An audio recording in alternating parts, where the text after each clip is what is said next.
So guys, तो आज हम बात करेंगे एंजाइम के बारे में, ठीक है। और ये हमारा चैप्टर है बायोमोलिक्यूल्स और लेक्चर नंबर 6। तो एंजाइम की बात करें तो ये एंजाइम है क्या? आपने नाम सुना होगा एंजाइम, पहले भी आप क्लास 9th में भी सुने होंगे नाम एंजाइम। एंजाइम क्या होता है? ये एक केमिस्ट्री की वर्ड है। एंजाइम मतलब एक ऐसा केमिकल जो केमिकल क्या करे, रेट ऑफ रिएक्शन को बढ़ा दे। रेट ऑफ रिएक्शन, अगर आप सोचो कि अगर ये कार है, ठीक है, कार हो गई है खराब। अब जब ये कार खराब हो गई, ये चलेगी नहीं यहाँ पे ट्रैक पे। अब क्या हो रहा है, यहाँ से पीछे से एक कार इसको क्या कर रहा है, धक्का दे रहा है। अब ये जो यहाँ पे पहुंचते पहुंचते इसको 2 घंटे लगते, अब वो क्या हो रहा है, वो पहुंच रहा है कितने में? 10 मिनट में, ठीक है। तो ये चीज है एंजाइम, ठीक है। और ये चीज जिसको ये खींच रहा है वो क्या है? सबस्ट्रेट। तो यहाँ पे एंजाइम की जब हम बात करते हैं तो 2 टर्मिनोलॉजी आती है। पहली आती है सबस्ट्रेट, दूसरी आती है एंजाइम, ठीक है। और प्रोडक्ट तो सबको पता ही है, प्रोडक्ट क्या होता है, जो इन दोनों के मिलने के बाद बने। मिलने के बाद नहीं कह सकते, मतलब कि ये मॉडिफायर के जो एंड प्रोडक्ट एंड केमिकल बनाए वो होगा क्या? प्रोडक्ट, ठीक है। तो 3 चीजें हमेशा यहाँ पे घूम फिर के आपके पास आएगी, वो होगा सबस्ट्रेट, एंजाइम एंड प्रोडक्ट, ठीक है। तो बात करते हैं एंजाइम की। तो एंजाइम जो टर्म है वो टर्म दिया गया था सबसे पहले कूने ने। किसने दिया था? कूने, KUHNE। कूने ने इस टर्म को दिया एंजाइम। और एंजाइम एक ऐसा केमिकल सबस्टांस है जो एक रिएक्शन में पार्टिसिपेट करके उसके रिएक्शन को क्या करता है? बढ़ा देता है, without having any conformational change. मतलब ये एंजाइम क्या कर रहा है? अपना काम भी कर रहा है और जैसा है वैसा ही वो निकल के बाहर भी आ जा रहा है। मतलब कि ये अगर कार है, ये क्या कर रहा है? इसको अगर धक्का दे रहा है, धक्का देके जल्दी पहुंचा भी दिया और कार को कुछ डैमेज भी नहीं हुआ, उसके बोनेट भी खराब नहीं हुए, तो ये हो गया आपका एंजाइम, ठीक है। और substrate are those chemicals which are taking participation in the reaction and going to be converted into the product और going to be breaking down into the product, ठीक है। तो एंजाइम, अब जब बात करें एंजाइम की, तो एंजाइम के एक डाइवर्स फॉर्म है। एंजाइम के बहुत सारे कैरेक्टरिस्टिक है। तो अगर हम फर्स्ट कैरेक्टरिस्टिक की बात करें तो सबसे पहली कैरेक्टरिस्टिक होती है इसकी स्पेसिफिसिटी। स्पेसिफिसिटी में क्या है, ये एक एंजाइम जो होगा वो एक पर्टिकुलर रिएक्शन के लिए क्या होगा? स्पेसिफिक होगा। मतलब वो उसी रिएक्शन को रन करेगा, उसी रिएक्शन में पार्टिसिपेट लेगा, ठीक है। और ये क्यों होता है? तो ये होता है एक एक्टिव साइट की वजह से। अगर आप एंजाइम के स्ट्रक्चर को देखो, तो ठीक है, एंजाइम क्या है? मैंने आपको पिछले लेक्चर में बताया था, एंजाइम एक प्रोटीन है और मेनली ये टर्शियरी स्ट्रक्चर ऑफ ऑर्गेनाइजेशन से डील करता है। अब क्या होता है कि अगर हम एंजाइम की बात करें स्ट्रक्चर की, तो स्ट्रक्चर में क्या होता है कि बहुत सारे ऐसे ट्रफ्स मिलेंगे आपको। इस ट्रफ्स को एनसीईआरटी में कहा गया है क्रेवाइसिस एंड पॉकेट्स, ठीक है। अब ये क्रेवाइसिस एंड पॉकेट्स क्या कर रहे हैं? एक मान के चलो एक पॉकेट है, उस पॉकेट इन द सेंस कि आपको मैं बताता हूं, जैसे मान के चलो ये है मेरे पास। अब क्या हो रहा है, अगर बॉल वहां से आ रही है तो ये क्या होगा? यहाँ पे फिट हो गया, ठीक है।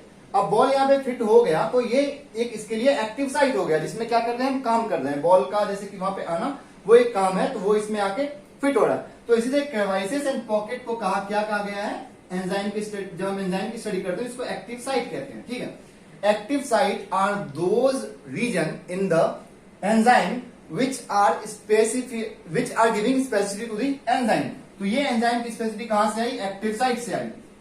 और एक्टिव साइट क्या है? क्रेवाइसिस एंड पॉकेट्स है। अब दूसरी चीज जो आती है वो आती है मॉलिक्यूलर वेट। आप सोचोगे कि अब ये एंजाइम तो है, अब ये एंजाइम कितने बड़े होंगे? तो बड़े से मतलब नहीं है, ये 2.5 लाख डाल्टन तक भी जाते हैं।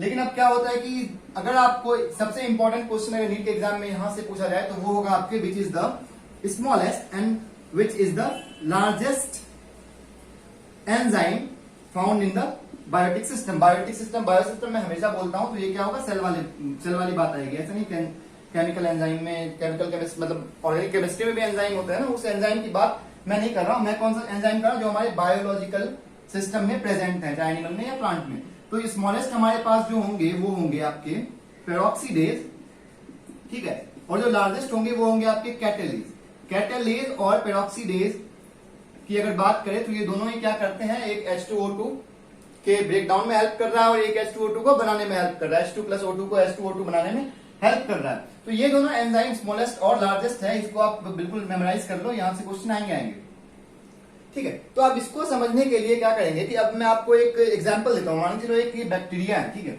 ये बैक्टीरिया है, या फिर आप कोई भी टिश्यू ले लो, ये टिश्यू है, इसमें से आपने एक एंजाइम को क्या किया, एक्सट्रैक्ट किया। ये बैक्टीरिया क्या है, ये बैक्टीरिया थर्मल वेंट में पाए जाते हैं। वेंट मतलब कि एक बहुत ही हाई टेम्परेचर वाला एरिया वेंट होता है, ठीक है। थर्मल वेंट मतलब जहां पे बहुत ज्यादा हाई टेम्परेचर है, वहां से निकाले। तो ये सेल की प्रॉपर्टी क्या होगी, ये सेल सर्वाइव ही इसलिए कर रहा है क्योंकि उसके अंदर जो भी केमिकल्स हैं वो क्या है, उस टेम्परेचर पे स्टेबल है। तो जब सारे इसमें केमिकल्स स्टेबल है, तो इसके क्या होंगे, एंजाइम भी स्टेबल होंगे, ठीक है, एंजाइम भी स्टेबल होंगे। अब यही अगर आप नॉर्मल मैमलियन टिश्यू से ले लो, जो कि 25 डिग्री सेंटीग्रेड से लेके 40 डिग्री सेंटीग्रेड तक ही वर्क करती है, उसमें क्या होगा कि वो 25 से 40 डिग्री का ऑप्टिमम टेम्परेचर होगा। तो यहाँ पे अगर थर्ड प्रॉपर्टी की बात करें, तो थर्ड प्रॉपर्टी ये आती है कि इसके टेम्परेचर रेंज। तो बच्चों अगर हम टेम्परेचर रेंज की बात करें, तो इसका टेम्परेचर रेंज ऑप्टिमम होता है। अगर कोई भी आप इसके लिए दो एक फैक्टर, एक टेम्परेचर, एक पीएच, ठीक है। तो पीएच हमेशा जो होगा इसका कहां होगा, प्लस माइनस 0.5 कह लो, 1 कर लो। जनरली क्या होता है, वो 7.0 के आसपास ही करते हैं। और एक्सेप्शन कौन से, पेप्सिन और ट्रिप्सिन, ठीक है। पेप्सिन में क्या होता है कि पेप्सिन का अगर आप देखो, तो ये आप नोट कर लो, ये क्वेश्चन आएंगे। पेप्सिन का है, उसका रेंज जो है 2.0 के आसपास है, और ट्रिप्सिन का क्या है, 8.0 के आसपास है पीएच। ये पीएच है पेप्सिन और ट्रिप्सिन का, जो हमेशा पूछे जाते हैं कि इनका क्या है, रेंज क्या है। तो बच्चों अब हम बात करते हैं कि अभी हम यहाँ पे बात करेंगे कि ये ऑप्टिमम टेम्परेचर क्या होता है, ऑप्टिमम पीएच क्या होता है। पीएच तो आपको बता दिया आसपास, ये पीएच कुछ भी डाइवर्स रेंज में हो सकता है, आप 2 पे भी काम कर सकते हैं और 8 पे भी काम कर, लेकिन जनरली क्या करते हैं 7 के आसपास प्लस माइनस 1 पीएच कर लो, तो प्लस माइनस 1 2 पीएच के आसपास ही रोटेट करते हैं, ठीक है। तो अब हम बात करेंगे बच्चों इसके बाद कि अब ये टेम्परेचर पीएच के अलावा भी बहुत सारे फैक्टर्स हैं जिन पे ये डिपेंडेंट रहती है। तो अब बात यहाँ पे आती है कि इतने सारे एंजाइम हैं, ठीक है, इतने सारे एंजाइम हैं, इनको स्टडी करना थोड़ा मुश्किल है। तो इसको क्या किया गया ना, मेनली 2 डिविजन्स में बांटा गया है। पहला तो वो है जो एक्सोजीनस एंजाइम है। Exogenous enzymes are those enzymes which are working in vitro, मतलब इन विट्रो मतलब बाहर सेल के बाहर काम करेंगे, तो वो क्या होंगे, एक्सोजीनस होंगे।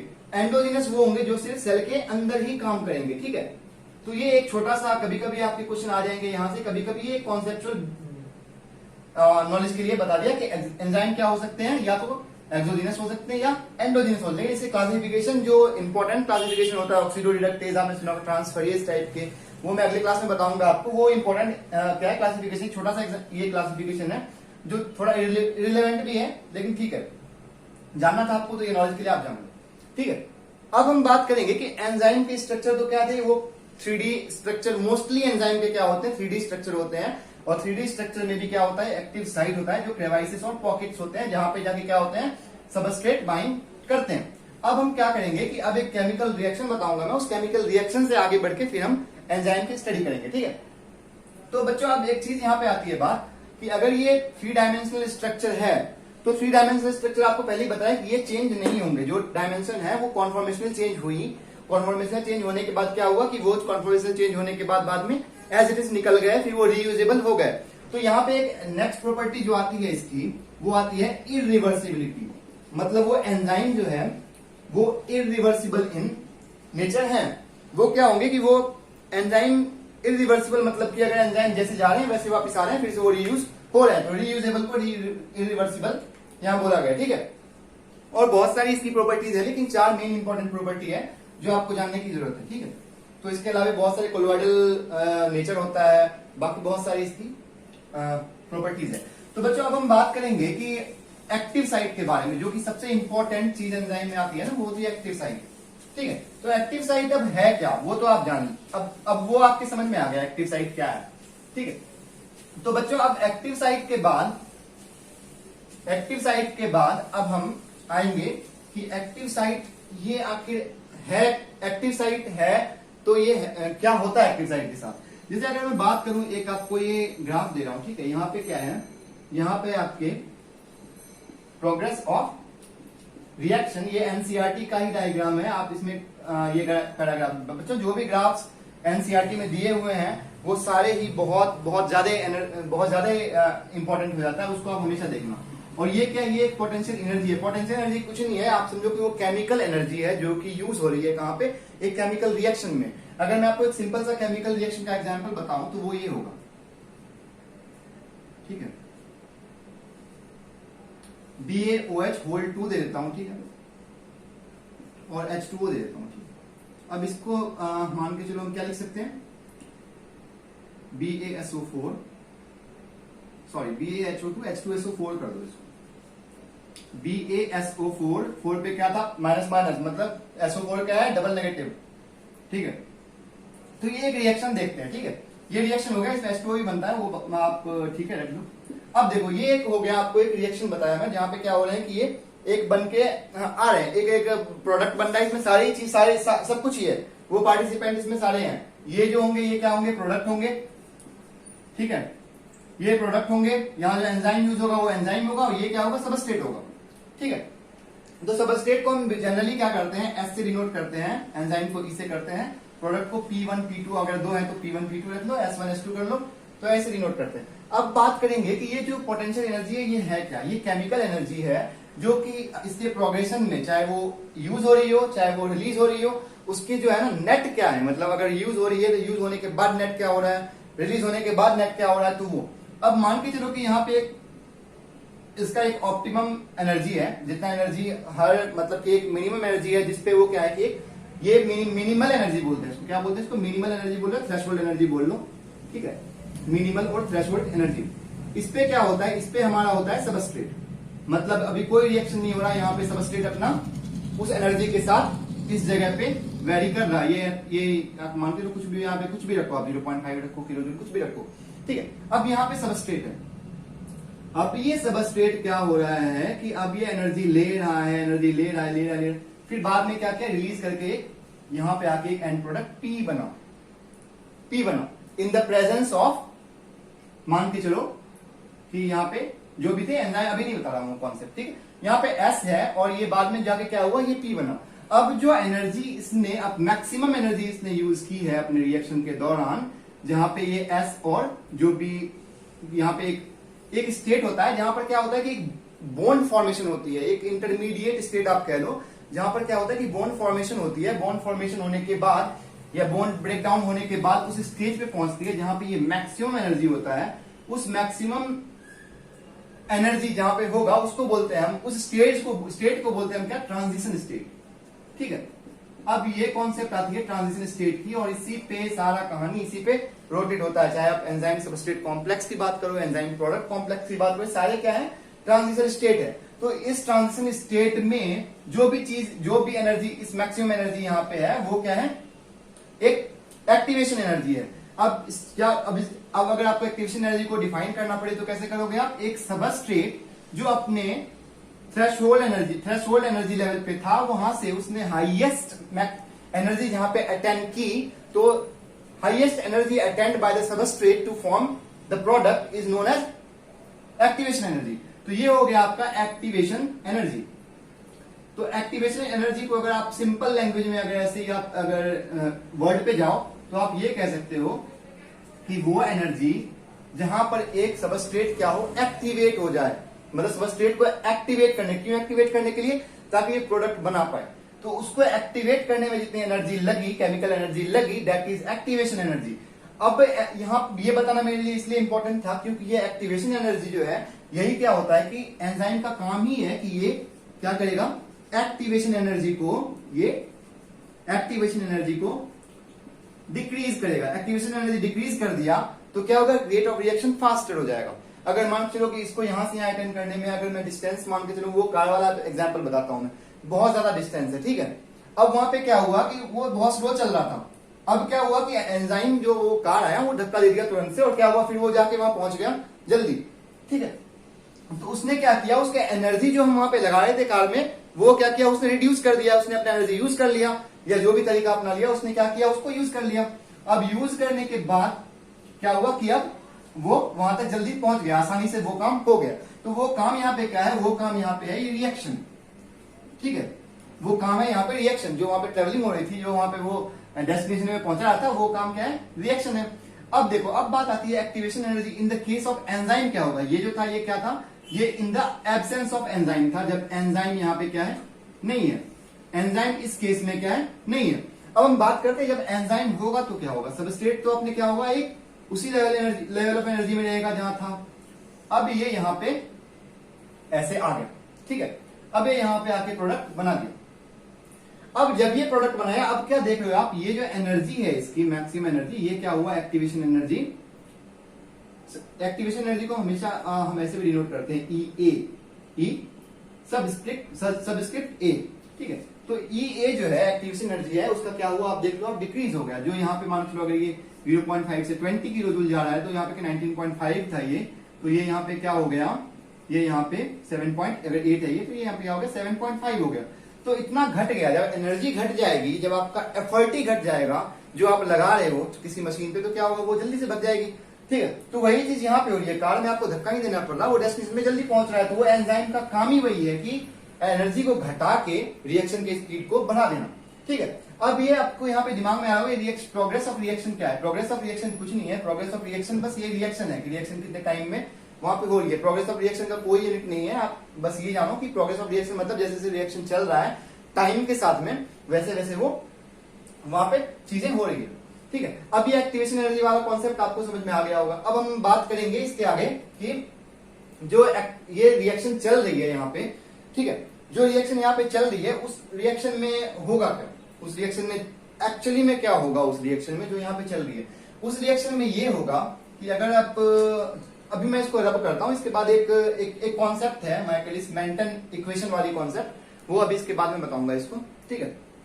तो अभी मैं इसको फिलहाल के लिए रब करता हूं, इसके बाद उस वाले कॉन्सेप्ट पे आएंगे, ठीक है। तो बच्चों अब एक्टिवेशन एनर्जी आपने पढ़ लिया। एक्टिवेशन एनर्जी को सीबीएसई वाले बच्चे डिफाइन भी कर लेंगे, हाँ, लेकिन आप जब भी फॉलो करोगे तो एनसीईआरटी वाला पैटर्न ही फॉलो करना, ठीक है। तो अब बात करते हैं हम एक सिंपल से रिएक्शन की, जो रिएक्शन हमारे कहां होती है, ब्लड में होती है। ब्लड में क्या होता है कि CO2 है, ठीक है। यहां आपको पता चलेगा कि कितना इंपॉर्टेंट है ये एंजाइम, ठीक है। अब ये क्या होते हैं, ये बनाएंगे आपको कार्बोनिक एसिड, ठीक है, ये बनाए आपके कार्बोनिक एसिड। अब ये कार्बोनिक एसिड वाटर और कार्बन डाइऑक्साइड मिलकर ब्लड में बनाते हैं, क्योंकि ये कार्बन डाइऑक्साइड इस फॉर्म में क्या होता है, 70% ऑफ द हमारे जो कार्बन डाइऑक्साइड है वो इस फॉर्म में क्या होते हैं, डिसॉल्व होकर फिर वो ट्रांसपोर्ट होते हैं। तो यहां पर एक एंजाइम आता है कार्बोनिक एनहाइड्रेज। कार्बोनिक एनहाइड्रेज की अगर बात करें तो कार्बोनिक एनहाइड्रेज एक एंजाइम है। अगर आपको कार वाले टर्म में बताऊं तो ये क्या है, ये एक बड़ा कार है जो छोटे कार को धक्का दे रहा है। तो ये बड़ा कार क्या कर रहा है, जब उस छोटा कार जब अकेले ही चल रहा था, वो छोटा कार जो था जो अकेले ही चल रहा था, अब अकेले ही चल रहा था ये, तो ये इसको कितना टाइम लग रहा था, ये जो कर रहा है, ये कितना कर रहा है, इसके 200 मोलिक्यूल को ही ये क्या कर रहा है, प्रोडक्ट में कन्वर्ट कर रहा है। लेकिन इन केस ऑफ कार्बोनिक हाइड्रेज के प्रेजेंस में क्या कर रहा है, वो 6 लाख मोलिक्यूल्स पर सेकेंड करता है। सोचो, 6 लाख मोलिक्यूल पर सेकेंड वो करता है। तो जब ये 6 लाख मोलिक्यूल्स पर सेकेंड, ये उसका टर्नओवर होता है। टर्नओवर एक ये होता है, एक प्रॉपर्टी है एंजाइम की। Turnover is something that turnover is number of molecules which is converted into product per unit time. एक यूनिट टाइम में जो जितने नंबर ऑफ मॉलिक्यूल्स कन्वर्ट होंगे, that is the turnover of that enzyme. Now question comes कि carbonic हाइड्रेज के बिना 200 थे, इसके बिना 200 ये पर आर थे, मिनट सेकंड नहीं, पर मिनट या पर मिनट होगा ये तो मान के चलो, तो ये पर आर थे। इतना डिफरेंस होता है, मतलब 10 मिलियन टाइम्स बढ़ गया। ये सोचो आप कि अगर वहां पे एंजाइम है तो 10 मिलियन टाइम्स रिएक्शन की वेलोसिटी बढ़ गई।